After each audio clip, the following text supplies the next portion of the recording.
Today, we're diving into the importance of bridging the gender technology gap and the powerful role immigrant women play in our economy. Reducing the gender technology gap in Canada will add $150 billion to the economy. To our listeners, it's crucial to remember that technology is an incredible equalizer. Let's continue to support initiatives that create inclusive spaces in the digital world. Women entrepreneurs tend to invest 90% back into their community versus male entrepreneurs. Dear folks, let's not forget our economy is stronger when it's diverse. Supporting immigrant entrepreneurs fuels innovation and brings fresh ideas to every single industry.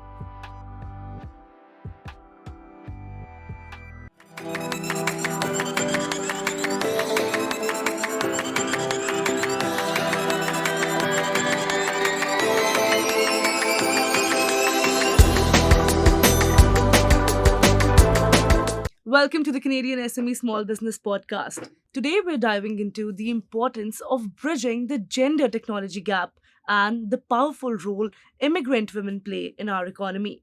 We're joined by Omair Bangash, co-founder of Weecommerce and ORDRZ, who has dedicated over 2 decades to creating impactful tech solutions and advocating for accessibility in tech. Through his work, Omair has opened digital doors for women entrepreneurs, helping them succeed in the online marketplace. Omair, we're thrilled to have you here with us today. Welcome to the podcast. I'm honored. Thank you for having me. It's our pleasure. And all of the things, these are very interesting topics that you're working on. So, Omair, to begin with, what inspired you to launch initiatives like Weecommerce, and how do you see this platform bridging the gender gap in technology? Thank you for asking this. I've been advocating this for quite some time, but not really. I started doing technology 20 years ago, and typically, back in the day and even still now, we think that wearing a black T-shirt, looking like Steve Jobs, will just suffice. And I've just so I was doing this for almost 2 decades, helping businesses. But I recently did a master's at age 38 and came Wow. across literature on women and economics. And I have 3 daughters. Seeing them growing into aware individuals and all that, and kind of everything kind of puzzled into place as Right. to why is there a gender technology gap. And once we started looking around us, we thought that why aren't women using technology just like their counterparts are? And we've came across some fascinating yet it intriguing, Mhm. disappointing, but intriguing. There's opportunity in that. There's a global gender gap of 30% when it Right. comes to technology. Right. So, very well put. Do you remember the exact moment in your life when you felt the need, when you looked around, and when you started asking these right questions? See, I'm from a part of the world where gender plays a particular role in culture and all that, and I've been a proponent of Equality. chauvinism or, Right. or or maybe gender disparity as well. Right. But when I was seeing my daughters grew up as normal as normal kids and Right. children Right. that would learn anything like their like boys. Right. Then I start questioning as to, at what point do we really draw a line where we say that girls and boys will now have different careers and have a different take and to Right. solving problems, basically? Right. That's where it initially triggered. And then, of course, the literature came to me. Wow, that's very inspiring because, oftentimes we observe all of these things around us, but no one really stops, takes a moment, breathes, and asks the right question. That is why I said it's all about asking the right questions. And now with this platform, I'm sure all these women, they must feel very empowered to access a market that was previously out of reach, right? So how do you think this digital inclusion it impacts the overall economic landscape for women in Canada? Just some stats off the bat. Reducing the gender technology gap in Canada will add $150 billion to the economy. Really? Yep. Wow, that's a big number, right? That's a number out there. Wow. So I think this fact it suffices the answer and it answers the question exactly. Yeah, but not simple to do that, right? I Right. mean, I mean, we have to start somewhere and then we have to grow up to that. Right. It's not gonna be like $150 billion falling from the sky once we Right. do It's this. not an overnight thing, Yes, but or we can. definitely if we start Yep, going in the right direction, it is an eventuality, I right? believe so. Definitely. And undoubtedly, when technology it's made accessible to everyone, it elevates, businesses to, it empowers them to the next level. To our listeners, it's crucial to remember that technology is an incredible equalizer. Let's continue to support initiatives that create inclusive spaces in the digital world. Now, let's discuss the challenges that immigrant women face, because when you put the word immigrant in front of a woman, the hurdles they increase. What do you have to Quadruple, say? quadruple, yeah. Quadruple, yeah. Women of color, immigrant women. I mean, these women have mostly migrated with their spouses or their male counterparts. Right. And looking at that, even the male counterparts Mhm. suffer because of some access. Now, coming specifically to these women, they have challenges like cultural uh, issues. They have problem with language.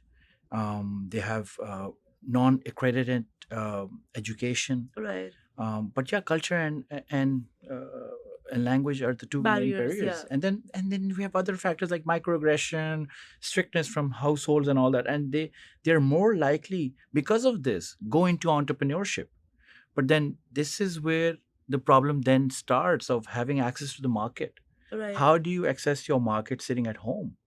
Even though you are able to provide, I mean, food is one, but there's other things like female services Right. and hair and makeup and whatever you can do sitting from your house, uh, just to service the female only market. But still there's a problem when you're not using technology. How do you access the market?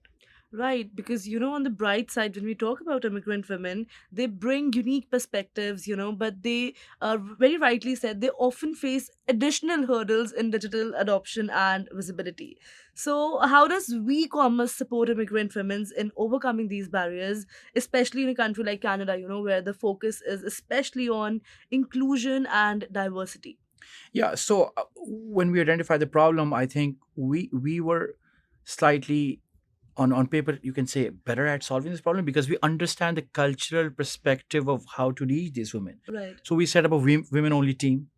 I mean, and then there's language. Our team covers most of the South Asian and the Middle Eastern dialect and languages, and how the mode of Got it. communicating them. These women are maybe not available in the day. They usually are available after they've done their other duties, their Right. primary duties, Right. and so all of that. And we turn to, so the team is now we're close to more than 100 women businesses across the globe. So Wow. the team is now more able to understand So their you're problems providing and all the yes, flexible schedules and yes, working options yes, to and them. training them. And there's a community. They Right. get added to a community, and Wow, I think you're doing some great work down here. And, creating those first steps in a digital environment, I think, is a game changer in itself. So, having the resources also to connect and build their presence, it must make, a significant difference. And I'm sure you guys are already towards that path. we're Uh, trying. We've just begun. Definitely. And in what ways now do you believe, Omair, immigrant women entrepreneurs impact the Canadian economy, particularly if we talk about technology and tech and e-commerce? I mean, when we look at economy, Right. uh, interestingly enough, according to World Bank report, women entrepreneurs tend to invest 90% back into their community versus male entrepreneurs that only invest back 40%, which is again a big number. Right. But they're more likely to pay back to the Community as to the well. community, That adds to the create community create more building. jobs. Right. So imagine, I mean, it's not rocket science. These women, I mean, what I am slightly protesting against is every day a South Asian or a Middle Eastern woman is catering to about a dozen or half a dozen people. Right. So she can do catering. That's one, and then other things that she can do. So uh, when she will create something of her own, she will create jobs. She will contribute to taxation, Right. economy, GDP. Like I said, out of the 150 billion, immigrant women will do a significant portion of that. Definitely. I think because your approach, I think it's a perfect balance of culture and being practical, Yep. right? So it's great to see at least someone is thinking in this direction. So, because when immigrant women thrive, they create ripple effects. Everyone knows this. Dear folks, let's not forget our economy is stronger when it's diverse. Supporting immigrant entrepreneurs fuels innovation and brings fresh ideas to every single industry. And definitely now let's come to Canada's tech landscape and what can be done to enhance our global competitiveness. Canada's proximity to the US is very close and it often brings comparisons about technology and investments. So, why is it that there's not so much investment happening in Canada in comparison to US? Well, this is a big question. Mariana Mazzucato writes a lot about this. I mean, of all the Right. countries in the world, why the US? And yes, we as Canadians prone to have more responsibility towards this because we're so close to the Exactly. country. Yeah. But there's geographical proximity, but not the mental proximity. The policy is missing. The tax incentivization, the overall taxation is different. Mhm. This is not conducive to investments, which makes our population at large non-responsive or non-responsible to investing in early stage startups. We don't have access to that kind of funds and grants. Right. High growth companies in Canada, comparatively to the US, invest less in R&D and invest less in support. Hmm. So there's a whole plethora of policy. I mean, Sure. issue is a wrong word, but there's Missing, yeah, right? Missing there's factor. policy. Yeah, there's policy missing factors when it comes to policy. Definitely. And how do you see Canada taking the first step in reaching where you just talked about? What would be the right thing for us to do right now if we realize this missing gap? Incentivization. I think when it comes to startups and all that, there's there isn't a culture propagated, and the government, the state has to come because the state really is the entrepreneur at the Yeah. end of the day. Right. It has to create that kind of environment for average Joes to start investing, and that's what's happening across the border. Right. Average Joes are investing in building high tech firms. Overall, the U.S. invests $200 billion has invested $200 billion in venture capital Right. versus only 7 billion. So, do we have a proximity? The answer is no, I guess. Right. If you think about it that way, yes. Yeah. With more investment, Canada's tech sector could thrive, opening new doors for small businesses. We'll take a quick break and return to explore innovations in everyday solutions. Hey, you think you know UPS? Yeah, that's us. Everybody knows that. You know what you didn't know? This. Okay, try to keep up. Ocean, us. Ground, rail, air, so us. Guess who? Us. Customs cleared, borders cleared, done. Us. Still with me? Wait for it. Boom. Us. Intelligent, automated, fulfillment. Us. Yep, healthcare too. Digital your thing? Yeah, well, book it, ship it, track it. You feeling me yet? Yep, that's all us. That's all UPS.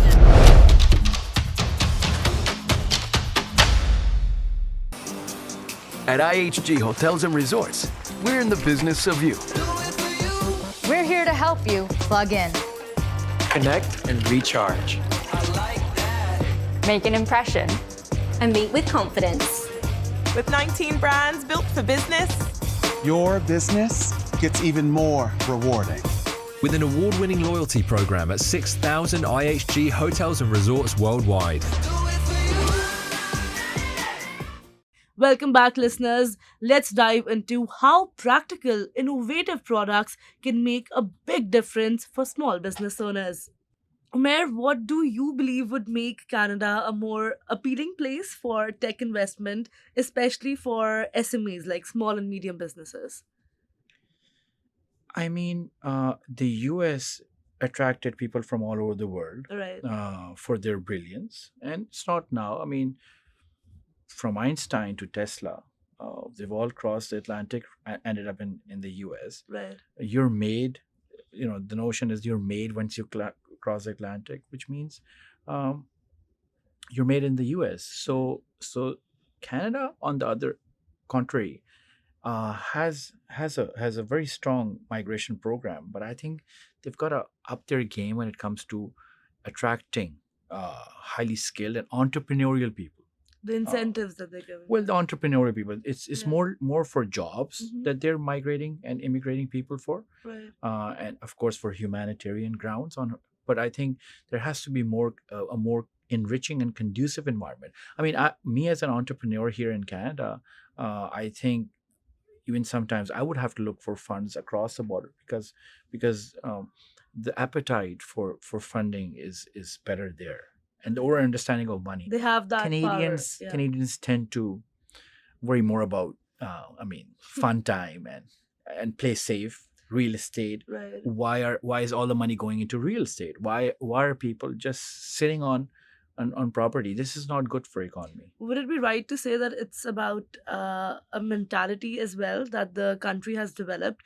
Like, is it right to say that Canada has more of a job mindset and US is more of an entrepreneur mindset? Maybe that is why. You can say that, but I think all culture is also built based on what the state policy is. Right. So state can really police us into becoming more open when it comes to investments. Right. Now, let's talk about creating practical and innovative products. You've dedicated years to, developing solutions that simplify daily tasks for users. Mhm. Now, what's your philosophy, Umair, behind designing these technology products? And what do you believe small businesses can learn from this approach? Right. So, not initially. Initially, I thought whatever I think, we would make that. But I think the recent years, again owing to my recent education, where as a technology person, I had more of an economic sense Right. developed, and now anything I build Right. is more of how people will choose to use my product rather than what I think about it. I mean, Right. it has to have an economic sense. The effort has to be the lowest. Hmm. Usually, small businesses will not realize their limitations and build. When it comes to startups and technology, I'm just for example, somebody wants to build a startup product without an economic lens to it, they would build a huge Titanic of a product and then will roll out. So one of my tip is when you're low on resources, just focus on the problem, love the problem, not your solution. Right. So just solve that one little problem and then take it on from there. Right, because a lot of SMEs, they are usually facing the funding issues, right? Because there's not a lot of funding to begin with. Can you give some on this note as well? Can you give just 2-3 more quick tips for all the SMEs who have low funding but they want to go in this direction? I mean, funding is one, resources for that matter. I mean, Right. so they should only look at the problem they want to solve based on their resources. So it starts from here. And not copy what the big players are doing, right? Yeah, not say, oh, Yeah. okay, in the valley this happens. I just build a Snapchat killer. Oh, I'm just gonna do this. Right. I think there's so many problems to be solved around us still, Right. and I think we can just. I mean, we still don't have a decent restaurant finder here. Maybe not a decent restaurant, a deal finder. Right. We have so much of technology available here. This is not like other parts of the world, and still we do not have solutions coming out that are very small, little, tiny solutions. You're dropping some bomb business ideas as well for the listeners. Ideas come Yeah, dime a dozen. yeah, I mean, it's just yeah. how somebody can execute them. Definitely. Right. So, small businesses, very rightly said, they often have an edge in creativity and flexibility as well. And it's pretty inspiring to see how innovation can happen at any level. To our listeners, small innovations can lead to big changes. Never underestimate the power of accessible technology. Lastly, let's look at how women entrepreneurs are bringing change to the tech industry itself. As more women enter the tech space, we're seeing a shift in how technology is designed and delivered, right? Do you think when women they come into any play, they bring that feminine energy with them and they amplify the existing things?